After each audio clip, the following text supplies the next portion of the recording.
Hello everyone, my self Suresh. Articles के कुछ प्रश्न हैं जो आपके सामने डिस्कस कर रहे हैं।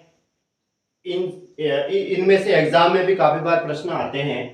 पहला ये कह रहा है कि यदि बिफोर या आफ्टर के बाद यदि dawn, day break, sunrise, sunset, noon या नाइट हो तो इनके आगे आर्टिकल नहीं आता है। जैसे अगर बिफोर या आफ्टर आए किसी भी सेंटेंस में, किसी भी वाक्य में, और उसके बाद अगर ये कोई वर्ड आए, जैसे डॉन मतलब भोर, प्रकट होना, स्टार्टिंग में जो सूरज निकलता है ना उसको डे ब्रेक, और सनराइज मतलब सूर्योदय का होना, सनसेट है सूर्यास्त हो जाना, नून मतलब दोपहर, और नाइट मीन्स रात्रि, तो इनके आगे आर्टिकल नहीं आता। जैसे एक सेंटेंस याद करना है, सुमन रिटर्न होम आफ्टर सनसेट। यहां देखो आफ्टर आया है, आफ्टर के पहले इधर ये सिंपल पास्ट टेंस है, सुमन लौट चुकी थी सनसेट के बाद, वापस आई, घर पे आ चुकी थी सनसेट के बाद। तो आफ्टर के बाद ये सनसेट आया, जैसे ही सनसेट आया तो इसके आगे आर्टिकल नहीं लिखा हुआ है। अगर एग्जाम में आफ्टर द सनसेट लिखा हुआ होता तो द आर्टिकल गलत है, वहां पे मिस्टेक दे रखी है। ये सेंटेंस एकदम सही है,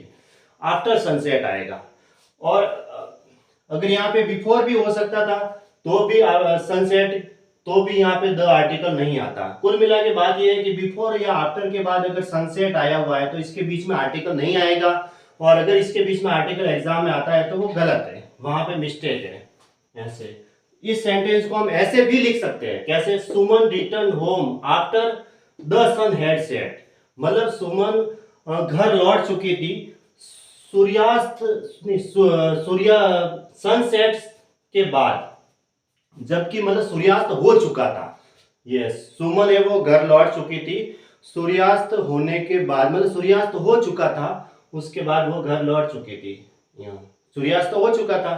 तो अब देखो इसमें भी आफ्टर आया है, लेकिन यहाँ पे क्या है, इसको ऐसे लिख सकते हैं, सनसेट नहीं लिख करके इसको ऐसे लिख सकते हैं, द सन हैड सेट, यानी सूर्यास्त हो चुका था।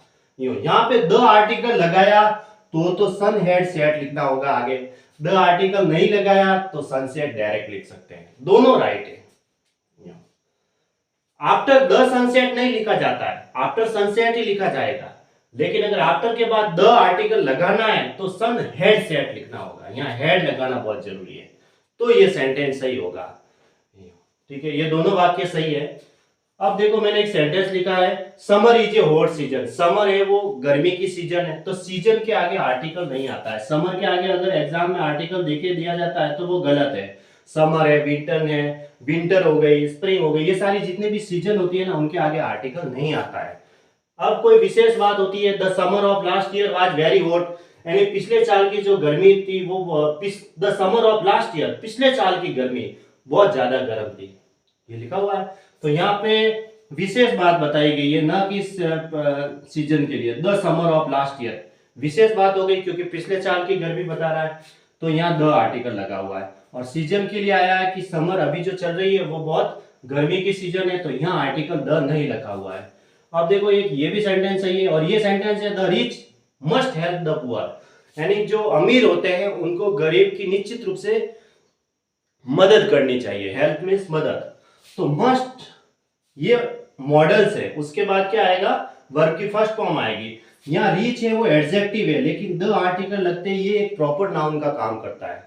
द रिच ये एक नाउन हो गया, और द पुअर ये नाउन हो गया, क्योंकि पुअर तो एडजेक्टिव है, इसके आगे द आर्टिकल लगाया तो ये प्रॉपर नाउन बन गया।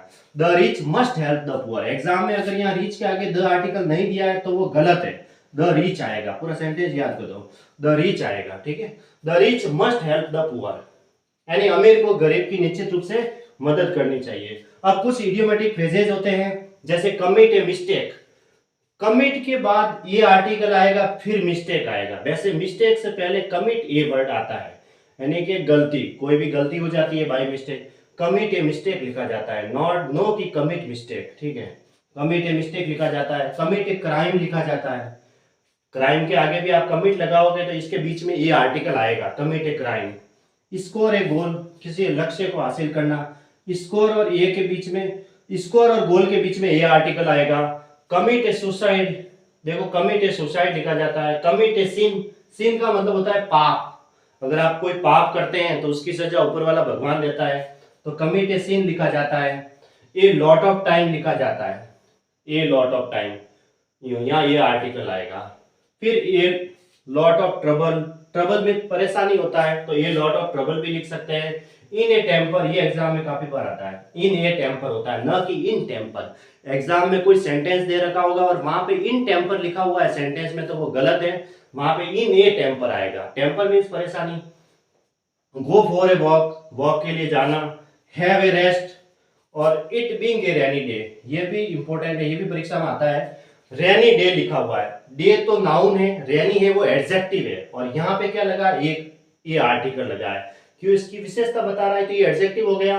तो it being a rainy day, मतलब ये भी इडियोमेटिक फ्रेजेस है, it being a rainy day लिखा जाता है। एग्जाम में इट बीइंग रेनी डे लिखा जाए दिया हुआ आता है तो वो गलत है, यहाँ ये आर्टिकल आएगा, it being a rainy day आएगा। फिर गो टू द सर्कस, ये इडियोमेटिक फ्रेजेस है, अगर वहां पे एग्जाम में गो टू सर्कस आता है तो गलत है, गो टू द सर्कस होगा।